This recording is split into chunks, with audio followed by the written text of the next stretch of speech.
Financial inclusion. Having access to secure, reliable and affordable financial services. Something many people take for granted. But there are over 2.5 billion people in the world without such access, living with the risks this brings, and often in high levels of poverty. We all live in a world of abundance of financial tools that help us manage our lives. Think about how hard it would be even for one day or 1 month as a poor person to not have access to that. But one organization that's trying to address this is the Alliance for Financial Inclusion, a network of institutions from the public sector from countries all over the world. It's not a top-down organization. It's a group of countries, of authorities, central bankers and regulators who formed an alliance to accomplish a particular goal. That's special.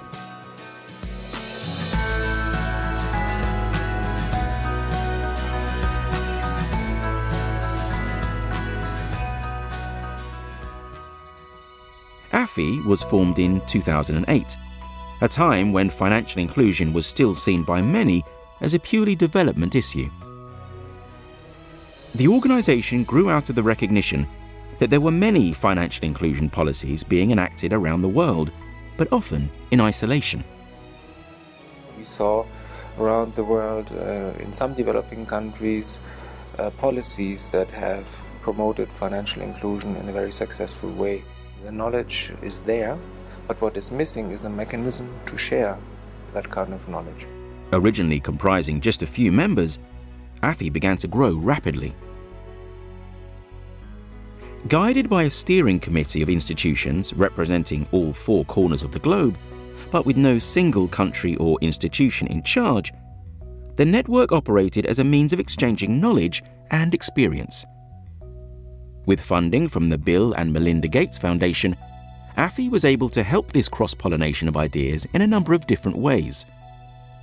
With knowledge exchanges, country-to-country visits to learn from other network members, grants to member institutions for work in a wide variety of policy areas, the establishment of a set of working groups to allow specific regions and policy areas to be discussed in greater detail, then shared with the wider network.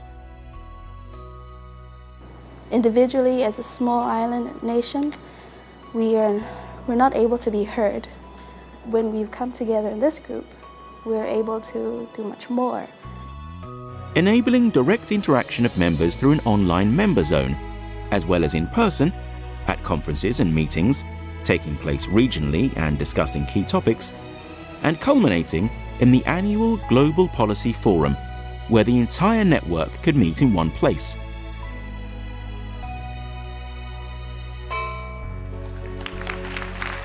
In fact, it was at the Global Policy Forum in Mexico in 2011 that the Maya Declaration was announced.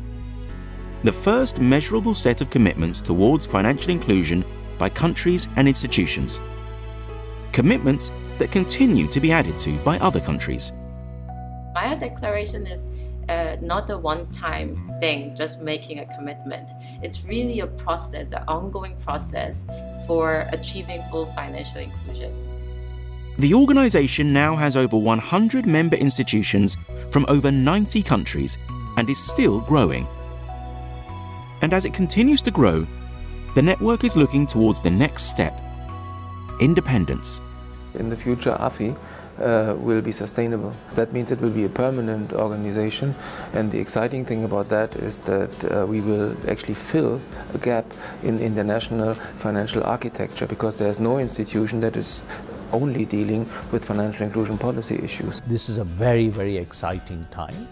The most exciting part of it is the decision to establish AFI as a permanent network of peer learning amongst emerging markets and developing countries. There's also peer pressure. You see others moving on and making huge strides. It challenges you to make sure that you follow suit and you are able to deliver likewise. But the network members know that there is still much to be done, both at an individual country level and on a wider scale. But by sharing their experience and knowledge with each other, building partnerships and pushing the issue up the global agenda, the network continues to pursue its ultimate objective full financial inclusion